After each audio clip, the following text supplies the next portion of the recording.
Bapak Dr. Andes Amiruddin SPD IMPD.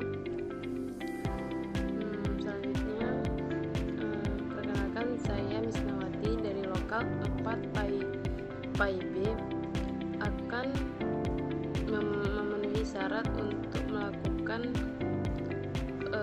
ujian tengah semester, yaitu mempresentasikan 3 makalah. Baiklah, selanjutnya makalah yang pertama ialah makalah kelompok 3, yaitu dengan kelompok saya sendiri, dengan judul Hakikat Peserta Didik dalam Perspektif Islam. Baiklah, hakikat peserta didik menurut pandangan Al-Quran, hadis, dan para filosof muslim. Berdasarkan bunyi surah An-Nisa ayat 170 yang berbunyi A'udzubillahi minasyaitonirrajim, Bismillahirrahmanirrahim. Ya ayyuhan nasu qad ja'akum rasulun bil haqqi min rabbikum famanau khairul lakum wa in taghfiru fa inna lillahi ma fis samawati wal ard wa kana Allahu aliman hakima. Yang artinya, wahai manusia, sesungguhnya telah datang Rasulullah Muhammad itu kepadamu dengan membawa kebenaran dari Tuhanmu, maka berimanlah kamu, itulah yang lebih baik bagimu. Dan jika kamu kafir, maka kafirkanlah, itu tidak merugikan Allah sedikitpun, karena sesungguhnya apa yang di langit dan di bumi itu adalah kepunyaan Allah, dan adalah Allah Maha Mengetahui lagi Maha Bijaksana. Menurut tafsir Ibnu Katsir jilid 1 dijelaskan bahwa Allah Subhanahu wa Ta'ala berfirman, "Hai manusia, sesungguhnya telah datang kepadamu seorang rasul dengan membawa kebenaran dari Tuhanmu. Berimanlah, maka hal itu lebih baik bagimu." Yakni, sesungguhnya telah datang kepadamu Muhammad SAW membawa petunjuk dan agama yang hak dari Allah Subhanahu wa Ta'ala. Maka berimanlah kamu kepada apa yang dibawanya kepadamu dan ikutilah dia, maka hal itu lebih baik bagimu.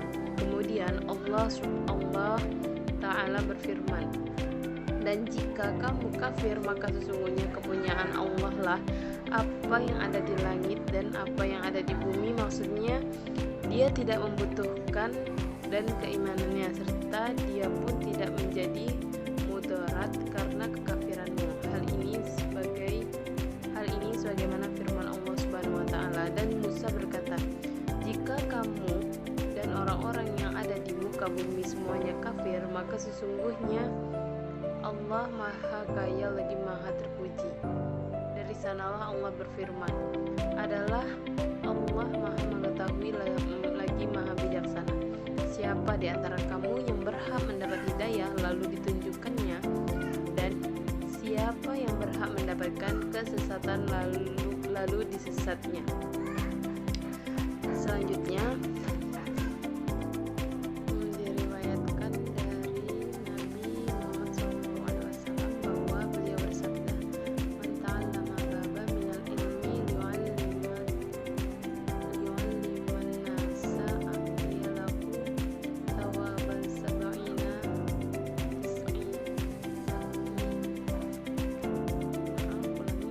Diriwayatkan dari Nabi SAW bahwa beliau bersabda, "Man ta'allama baban minal ilmi yu'alliman nasa a'tiyalahu thawaba sab'ina nabiyan." Yang artinya, barang siapa belajar satu bab dari ilmu untuk diajarkannya kepada orang lain, maka dia diberikan pahala 70 nabi. Berdasarkan paparan di atas, dapat disimpulkan bahwa mengisyaratkan bahwa hakikat peserta didik adalah manusia muda, baik dari segi biologis maupun psikologis, yang memiliki fitrah atau potensi untuk berkembang atau dikembangkan melalui proses pendidikan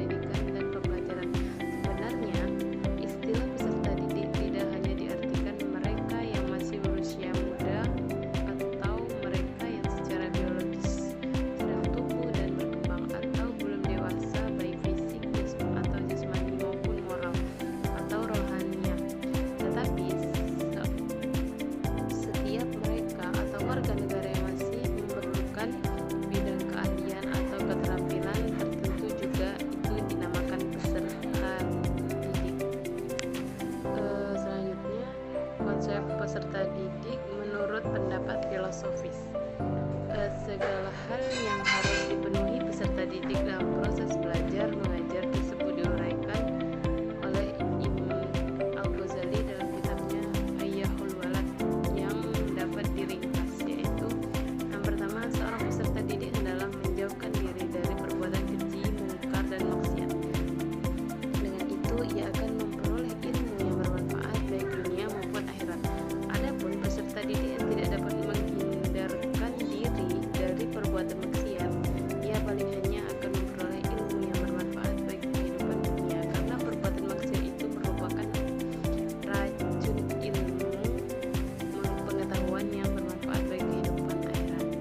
Selanjutnya, seorang peserta didik adalah senantiasa berusaha mendekatkan diri kepada Allah dan tidak akan terwujud kecuali dengan mensucikan jiwa serta melaksanakan ibadah kepadanya.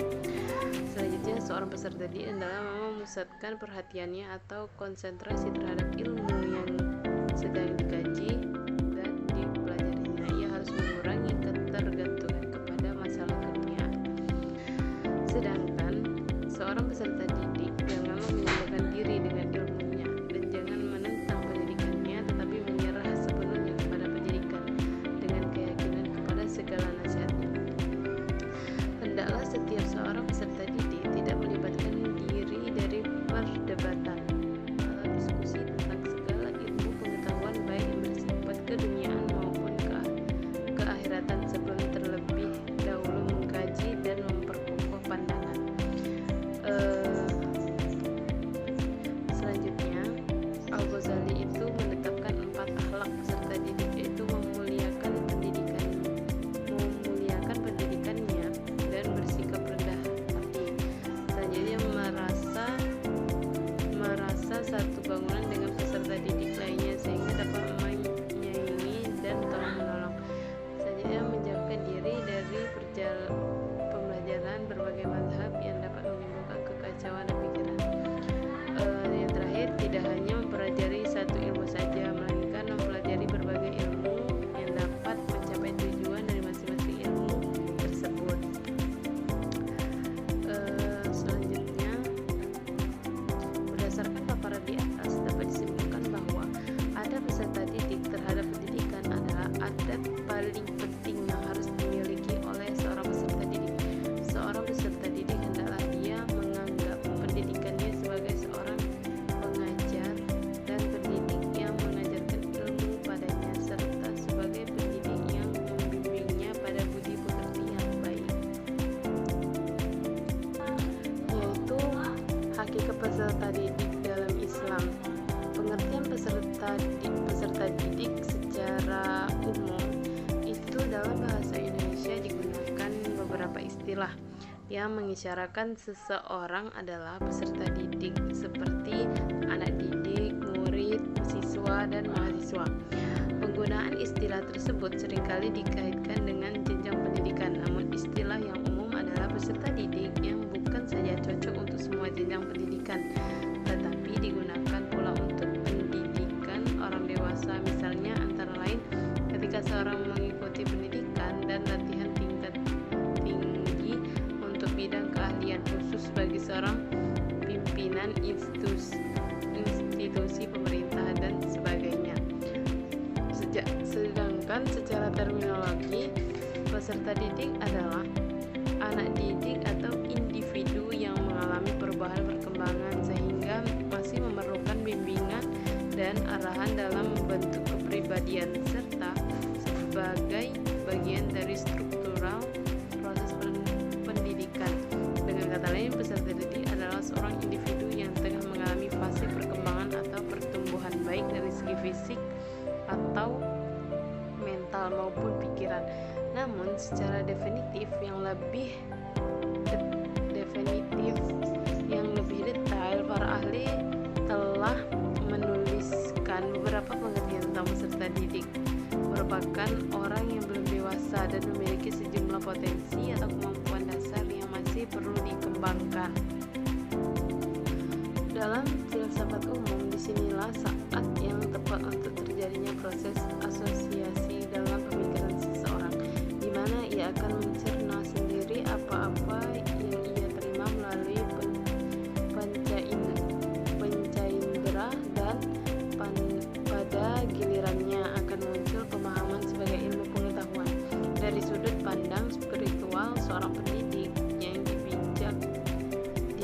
bijak setelah menjalankan kewajibannya, tidak menganggap dirinya yang membuat peserta didik pintar, melainkan karena usaha bersama antar pendidik yang memahami dan inovatif serta peserta didik yang proaktif dan akomodatif dibarengi hidayah dari Allah Subhanahu wa Ta'ala.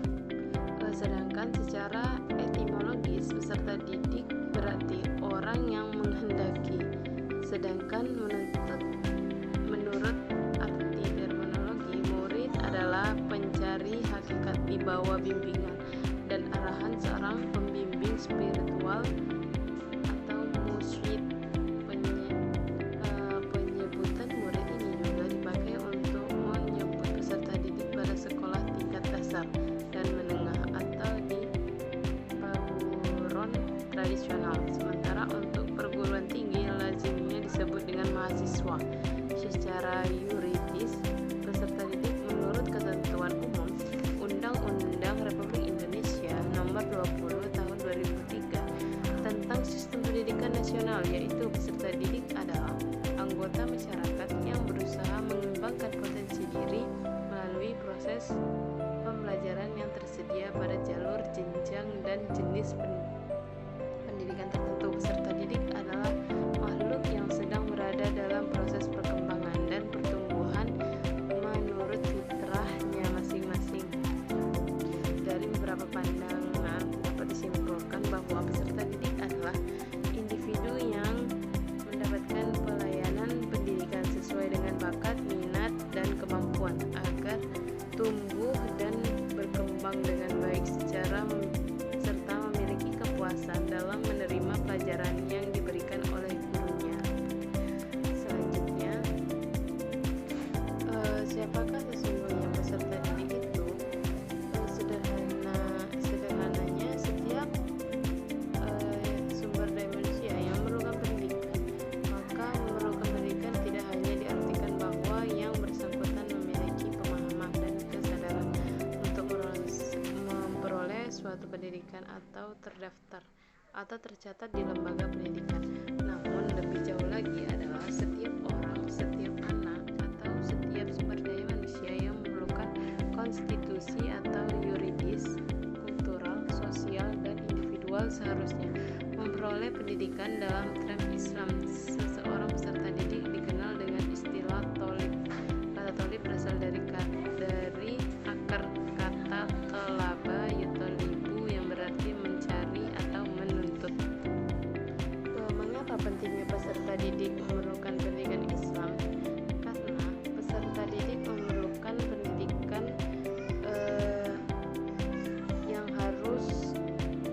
yang perlu diberikan kepada anak atau peserta didik. Sebuah pertanyaan yang harus dijawab filsafat pendidikan Islam, yaitu ada sejumlah argumentasi yang dapat digunakan untuk menjawab pertanyaan di atas, yaitu anak atau peserta didik adalah sumber daya manusia yang lahir membawa memiliki fitrah potensi. Seandainya seorang anak atau siapapun tidak memiliki potensi, maka sudah pasti tidak diperlukan pendidikan. Mengapa? Karena fungsi pendidikan adalah pengembangan potensi yang memiliki seseorang atau peserta didik. Jika potensi dimaksud tidak memiliki seseorang anak atau peserta didik, apa yang dikembangkan melalui proses pendidikan dan pembelajaran Islam. Islam telah menegaskan bahwa manusia memiliki potensi. Ada sejumlah ayat dan hadis Rasulullah yang menegaskan bahwa setiap anak yang lahir membawa potensi, atau setiap orang yang memiliki modal dasar untuk diperkembangkan pada bidang pengetahuan, keterampilan, atau kepribadian tertentu. Sebagaimana dalam Al-Quran surah Ar-Rum ayat 30, yang artinya, maka hadapkanlah wajahmu dengan lurus kepada agama fitrah Allah yang telah menciptakan manusia melalui fitrah itu. Tidak ada perubahan pada fitrah Allah, itulah agama yang lurus. Tetapi kebanyakan manusia mengetahuinya. Kedua, wahyu Allah di atas memperlihatkan bahwa setiap manusia lahir membawa fitrah atau potensi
disiplin, kerja keras, kreatif, mandiri, demokratis, rasa ingin tahu, semangat kebangsaan, cinta tanah air,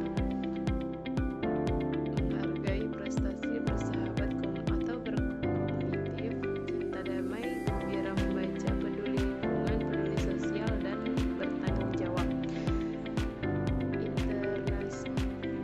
Internalisasi nilai karakter serta didik pada masa anak-anak itu menjadi sangat signifikan, akan terekam lebih dalam.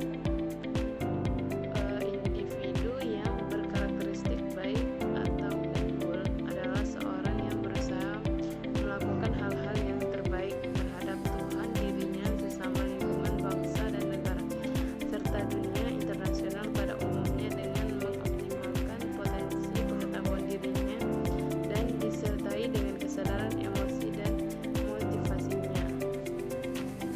Sedangkan menurut Imam Al-Ghazali, akhlak adalah suatu sifat yang tertanam dalam diri atau jiwa manusia, yang dari sifat itu melahirkan tindakan, perlakuan atau perilaku amalan dengan mudah tanpa memerlukan pertimbangan dan pemikiran.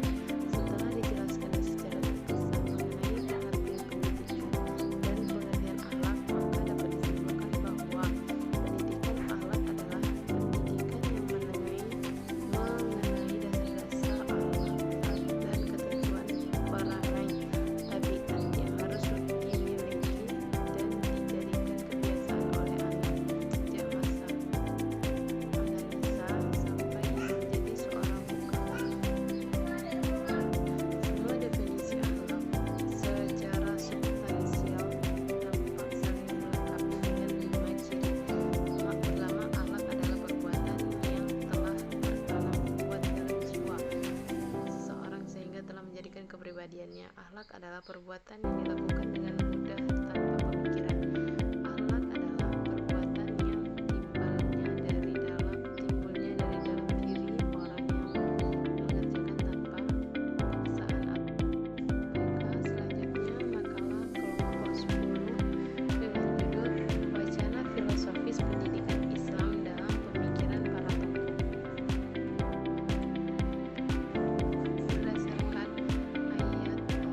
Berdasarkan surah Al-An'am ayat 102 berbunyi, A'udzubillahi minasyaitonirrajim, Bismillahirrahmanirrahim.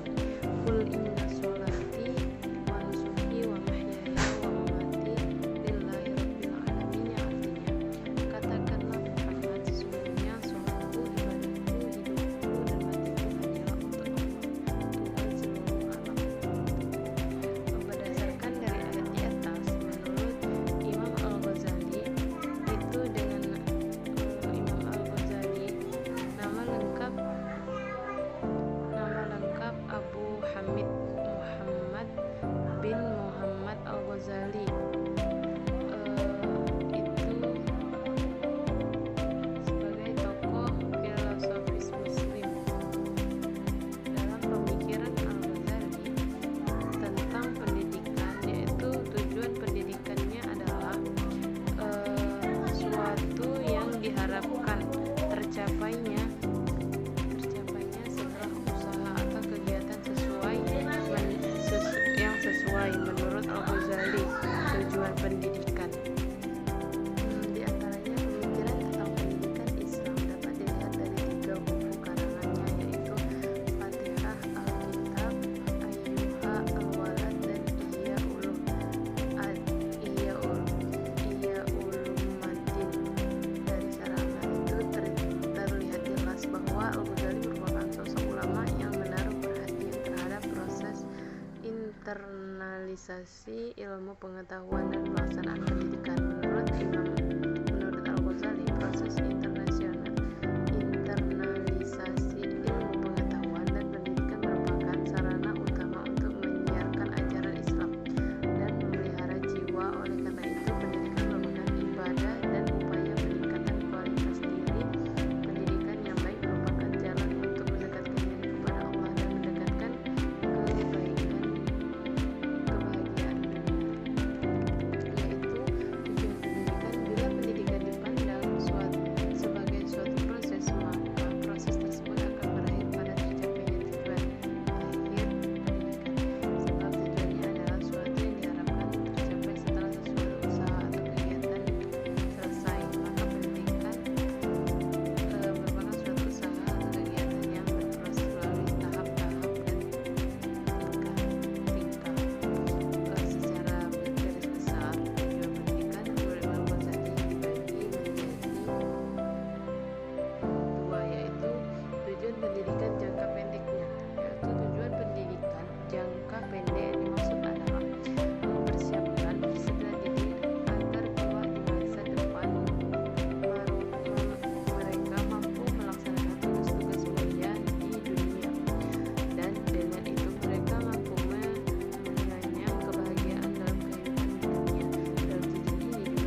pendidikan yang berdasarkan ajaran Islam secara tahap. Maka tujuan jangka panjang pendidikan Islam sebagai idealitas yang harus diwujudkan menurut Al-Ghazali adalah membentuk setiap individu peserta didik untuk menjadi insan kamil dan berakhlak mulia, agar setiap individu mampu mengembangkan kapasitas dirinya sebagai makhluk sehingga ia dapat mendekatkan diri kepada Allah. Dalam pernyataan di atas mengatakan firman Allah merupakan tujuan pendidikan Al-Ghazali, orang dapat mendekatkan diri kepada Allah hanya setelah memperoleh ilmu pengetahuan. Ilmu pengetahuan itu sendiri tidak akan dapat diperoleh melalui kecuali dengan pendidikan. Selanjutnya, pendidikan itu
Al-Ghazali yang dikutip oleh Zainuddin dalam Haris Hermawan, yaitu sesungguhnya seorang anak itu dengan jawharnya diciptakan Allah dapat menerima kebaikan dan keburukan, dan hanya kedua orang tua yang akan dapat menjadikan anak itu untuk cenderung pada salah satunya.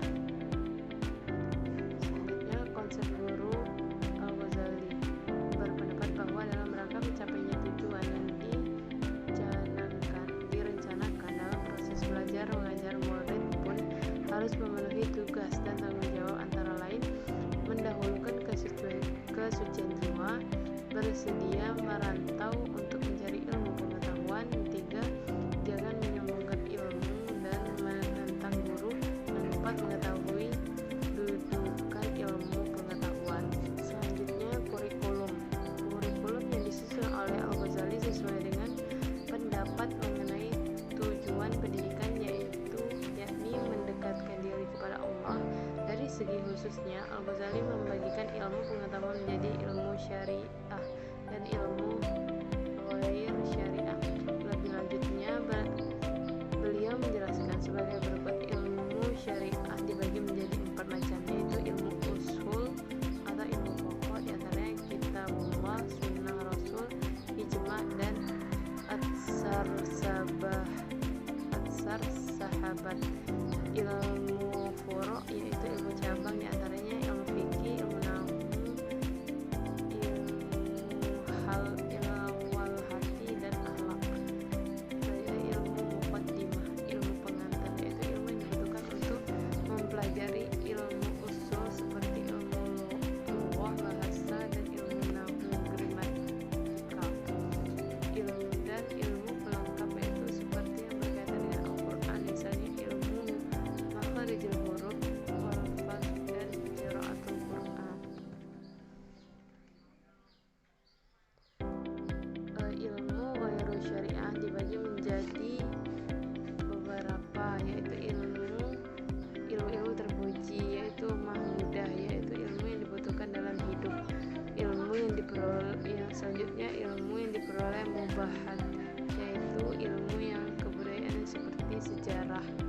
Ilmu yang tercela yaitu mazmumah, yaitu ilmu pengetahuan yang merugikan pemilik ataupun orang lain. Selanjutnya, metode Bushairi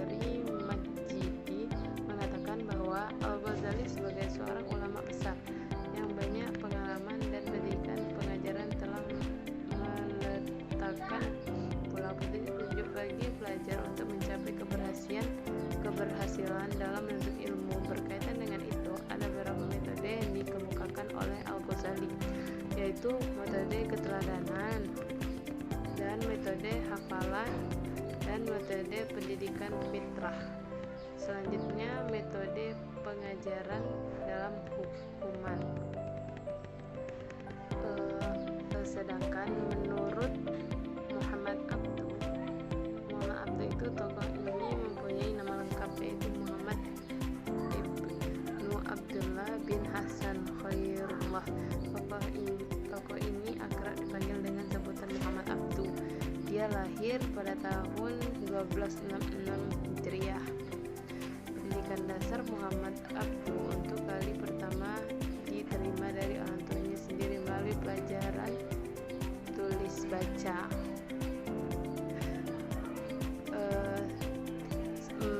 Sedangkan menurut Muhammad Abduh terdapat pendidikan, yaitu tujuan pendidikannya adalah untuk membentuk kepribadian moral agama yang dengannya diharapkan mampu membuahkan sikap politik, sikap sosial, jiwa gotong royong. Pokok pemikiran tujuan instruksional pendidikan didasarkan pada 7 sekolah, yaitu membagi jenjang pendidikan kepada 3 tingkah: tingkah dasar, tingkah menengah, dan tingkat tinggi. Kurikulum pendidikan itu menurut Muhammad Abduh merumuskan kurikulum berdasarkan tingkatan-tingkatan, yaitu tingkah dasar, tingkah menengah, dan pendidikan tinggi.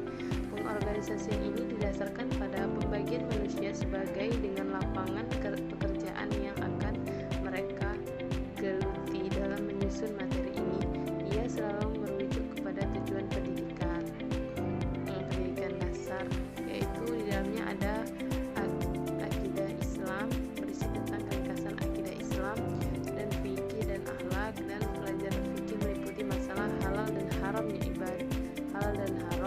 ibadah yang asli dan ibadah yang bid'ah. Serta Islam berisi tentang ringkasan sejarah agama Islam. Selanjutnya yaitu metode pendidikan. Ada 2 aspek metodologi pendidikan yang dibicarakan oleh Muhammad Abduh, yaitu metodologi dalam bentuk mikro atau metodologi mengajar, dan bentuk makro, metodologi sebagai sati sistem, yaitu Kiai Hasyim Asy'ari.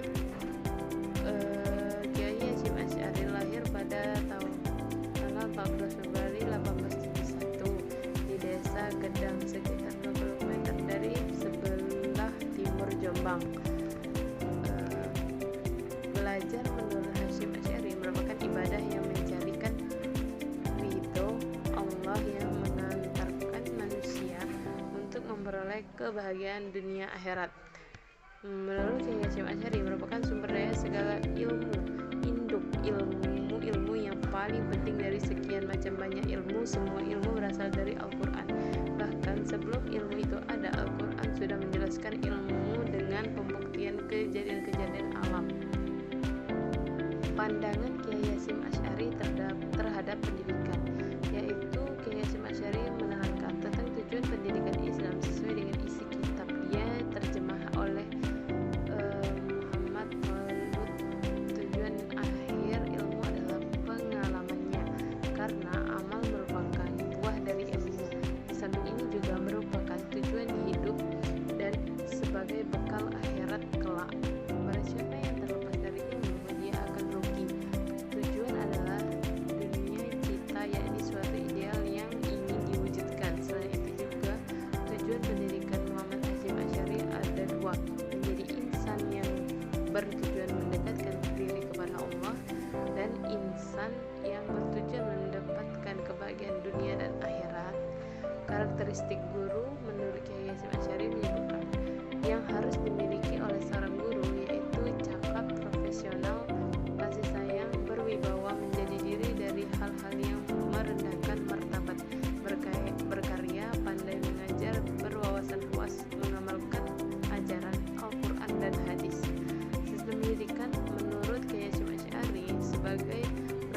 pertama, dengan berlandaskan dengan wahyu Allah, terwujud suatu sistem pendidikan yang komprehensif meliputi 3 aspek kognitif, efektif, dan psikomotorik.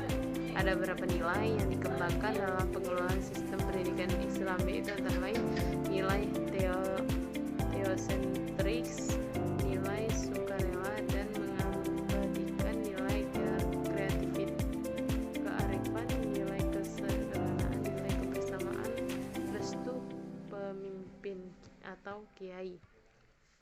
Kurikulum pendidikan yang diterapkan oleh Kiai Hasyim Asy'ari, Al-Quran dan hadis, usul fikih, nahwu, soraf, dan cenderung menerapkan sistem kurikulum pendidikan yang mengajarkan kitab-kitab klasik pada tahun 1916 sampai 1919. Kurikulum madrasah memasukkan pelajaran umum di samping pelajaran agama seperti bahasa Melayu, matematika, dan ilmu bumi. Sejak tahun 1928 ditambahkan dengan bahasa Belanda dan sejarah Indonesia. Sistem yang dikembangkan oleh Kiai Hasyim Asy'ari ternyata sangat efektif dan berhasil melahirkan kader-kader yang kelak mendirikan pesantren besar di tengah. Dengan demikian, Kiai Hasyim Asy'ari secara tidak langsung telah membangun sistem pendidikan Islam tradisional yang baru sekaligus mendistribusikan pemerataan pendidikan pada kelas sosial yang paling bawah. Metode pengajarannya yaitu untuk menentukan pilih metode pembelajaran harus disesuaikan dengan perhitungan tujuan, bahan, dan lingkungan pendidikan. Ketika merujukan ke pesantren, metode yang digunakan adalah metode konvensional, yaitu sistem serangga, pendongan, letonan, dengan kajian utama klasik buku. Selanjutnya, proses belajar mengajar. Keberhasilan proses belajar sangat dipengaruhi oleh berbagai faktor, termasuk guru, siswa, tujuan pendidikan, kurikulum, dan metode. Menurut Kiai Hasyim Asy'ari, karena ia memposisikan guru sebagai subjek dan murid sebagai objek, guru tidak hanya sebagai penyampaian pengamatan bagi siswa, tetapi juga sebagai bagian yang mempengaruhi pelatihan sikap dari perilaku siswa atau etika. Evaluasinya, menurut Kiai Hasyim Asy'ari, dalam proses penilaian tidak hanya untuk mengetahui sejauh mana siswa menguasai materi, tetapi juga untuk mengetahui. Menurut Kiai Ahmad Dahlan itu dilahirkan di Yogyakarta pada tanggal 1 Agustus 1868 dan meninggal 23 Februari 1923 pada usia 50 tahun. Kiai Ahmad Dahlan ini dikenal sebagai pahlawan nasional Indonesia, putra keempat dari 7 bersaudara. Konsep pendidikan Islam menurut Kiai Ahmad Dahlan, tujuan pendidikan yaitu yang dirumuskan Muhammadiyah dari waktu ke waktu seiring berbeda, namun pada esensinya makna tetapi sama pada didirikannya. Rumusan tujuan Muhammadiyah yaitu pertama, menyebarkan ajaran Nabi Muhammad SAW pada penduduk Yogyakarta dan sekitarnya. Setelah Muhammadiyah meluaskan ke luas daerah Yogyakarta, tujuan diberikan menjadi 2, yaitu pertama, memajukan dan mengembirakan pengajaran dan pelajaran agama Islam di Hindia Belanda. Tujuan Muhammadiyah yang didirikan Kiai Ahmad Dahlan, maka tujuannya bagi berikut: mengadakan dakwah, memajukan pendidikan, menghidupkan masyarakat, mendirikan dan memelihara tempat ibadah, mendidik dan mengasuh anak, berusaha ke arah perbaikan penghidupan, berusaha dengan seagama kebijaksanaan supaya kehendak peraturan Islam berlaku.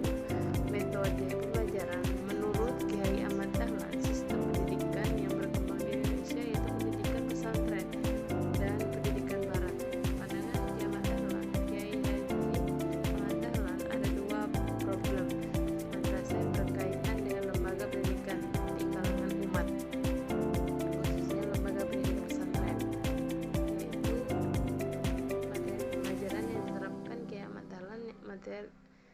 pengajaran Al-Quran dan hadis, menulis hitung ilmu bumi, dan menggambarkan materi yang diterapkan adalah gabungan dari pendidikan Islam dan pendidikan Belanda.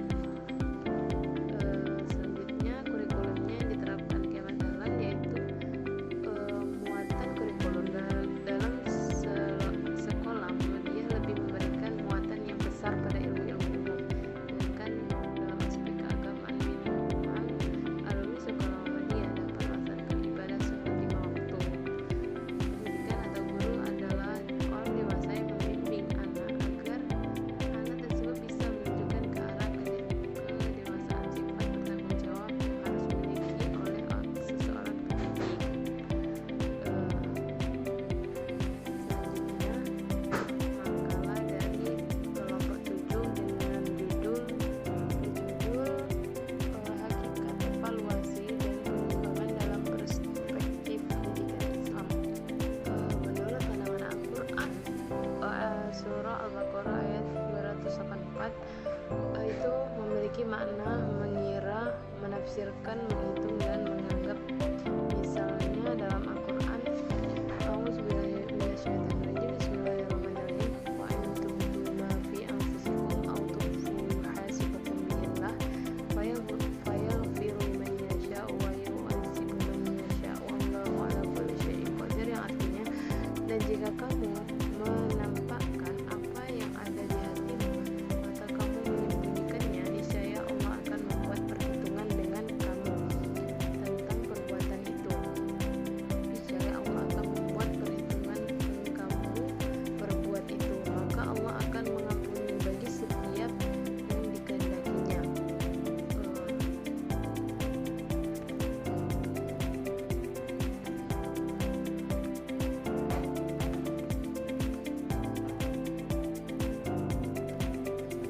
Selanjutnya, menurut Undang-Undang Republik Indonesia Nomor 18 Tahun 2002, pengembangan adalah kegiatan ilmu pengetahuan dan teknologi yang bertujuan memanfaatkan kaidah dari teori ilmu pengetahuan yang telah terbukti kebenarannya untuk meningkatkan fungsi manfaat dan aplikasi ilmu pengetahuan dan teknologi yang telah ada atau menghasilkan teknologi baru. Pengembangan adalah suatu proses yang dipakai untuk mengembangkan, memvalidasi produk pendidikan. Penelitian ini menggunakan suatu langkah-langkah secara siklus. Sedangkan evaluasi, istilah evaluasi berasal dari bahasa Inggris evaluation, yang berarti tingkah atau proses untuk penentuan nilai sesuatu, atau dapat diartikan sebagai tindakan atau proses untuk menentukan nilai segala sesuatu yang ada hubungannya dengan pendidikan. Dari segi istilah, evaluasi dapat diartikan sebagai proses membandingkan situasi yang ada dengan kriteria tertentu. Karena evaluasi adalah proses pemandangan informasi dan menggunakan untuk menyusun penelitian dalam rangka membuat keputusan. Dalam Al-Quran dan hadis banyak ditemukan tolak ukur dalam pendidikan Islam. Misalnya tolak ukur sholat yang sempurna adalah dapat mencegah seseorang dari perbuatan keji dan mungkar. Hadis Rasulullah SAW terdapat makna evaluasi dalam Al-Quran. Di antaranya, al-hisab memiliki makna mengira, menafsirkan, menghitung, dan menganggap. Misalnya dalam Al-Quran, A'udzubillahi minasyaitonirrajim, Bismillahirrahmanirrahim, wa in tubdu ma fi anfusikum aw tukhfuhu yuhasibukum billah fayaghfiru liman yasha'u wa yu'adzibu man yasha'u wallahu 'ala kulli syai'in qadir. Artinya, dan jika kamu menempatkan apa yang ada di hatimu atau kamu menyembunyikannya, niscaya Allah akan membuat perhitungan dengan kamu tentang perbuatan itu, maka Allah akan mengampuni bagi siapa yang dikehendaki. Surah Al-Baqarah ayat 284. Tafsir Ibnu Katsir dalam terjemahannya, tidak ada yang samar baginya. Semua hal yang tampak, yang tersembunyi serta disimpan di dalam hati sekalipun sangat kecil dan sangat samar, Allah Subhanahu wa Ta'ala memperhitungkan pula bahwa Dia kelak akan melakukan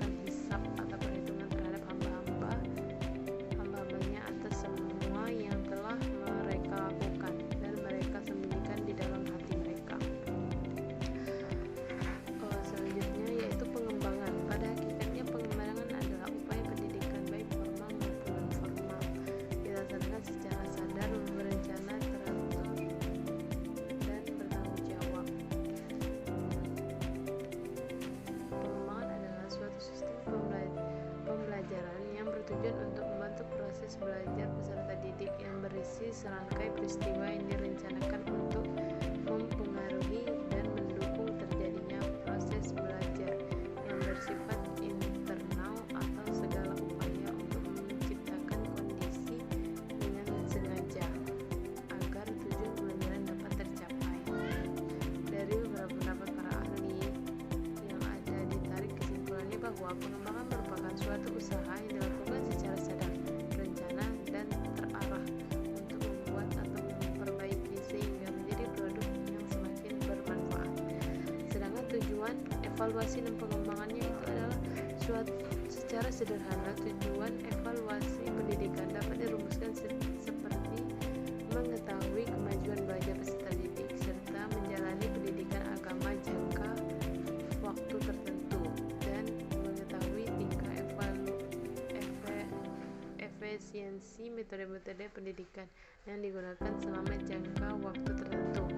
Evaluasi pendidikan bertujuan untuk penelusuran kesesuaian proses pembelajaran dengan rencana, pengecekan kelemahan dengan proses pembelajaran, yaitu mencari penyebab kelemahan, mengetahui keberhasilan pengajaran, mengetahui hasil belajar yang dicapai oleh siswa, diagnosis dan usaha perbaikan kesulitan belajar yang dialami oleh siswa, menempatkan siswa dalam kelas atau kelompoknya, seleksi kenaikan kelas.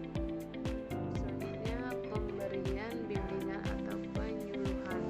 Objek evaluasi pendidikan Islam dalam arti yang umum adalah peserta didik, sementara dalam arti yang khusus dalam aspek-aspek tertentu terdapat pada peserta didik. Evaluasi diri, yaitu evaluasi terhadap orang lain atau peserta didik. Evaluasi terhadap diri sendiri adalah dengan mengadakan introspeksi atau perhitungan terhadap diri sendiri. Evaluasi ini tertentu berdasarkan kesadaran internal yang bertujuan untuk meningkatkan kreativitas dan produktivitas pribadi. Menurut Sumadi Subyabrata, tujuan evaluasi pendidikan yaitu klasifikasi berdasarkan fungsi. Evaluasi bertujuan untuk memenuhi kebutuhan. Klasifikasi berdasarkan keputusan pendidikan yaitu tujuan evaluasi dapat digunakan untuk mengambil keputusan individual, institusional, dan keputusan-keputusan penelitian. Klasifikasi formatif dan sumatif. Macam-macam evaluasi dan pengembangan.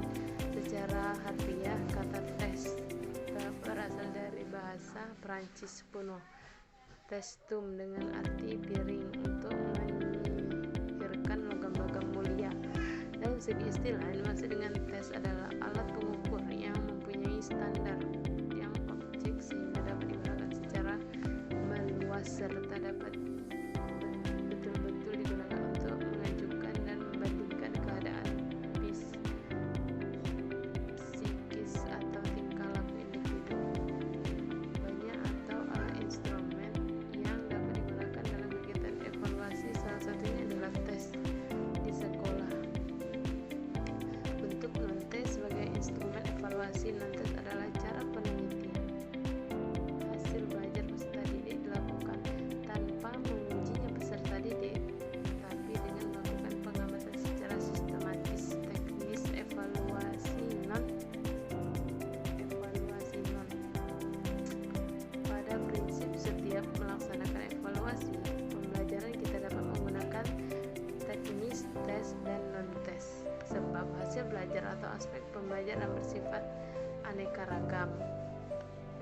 Ada beberapa teknik non-tes, yaitu sakral, bertingkat, kuesioner, daftar cocok, wawancara, pengamatan, dan riwayat hidup.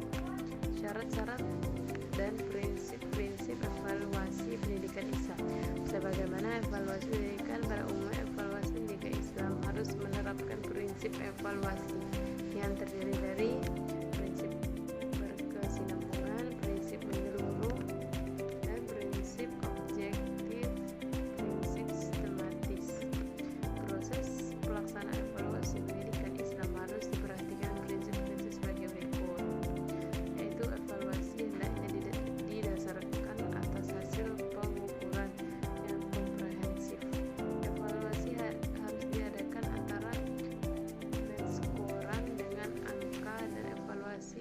dengan kategori.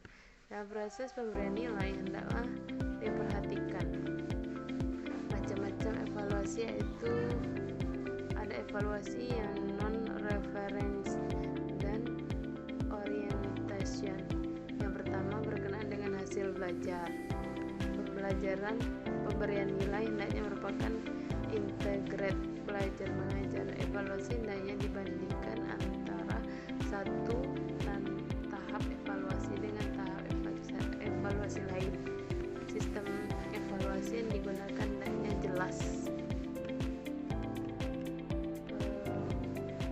Baiklah, hanya itu yang dapat saya sampaikan dari 3 makalah tadi yang dapat saya presentasikan.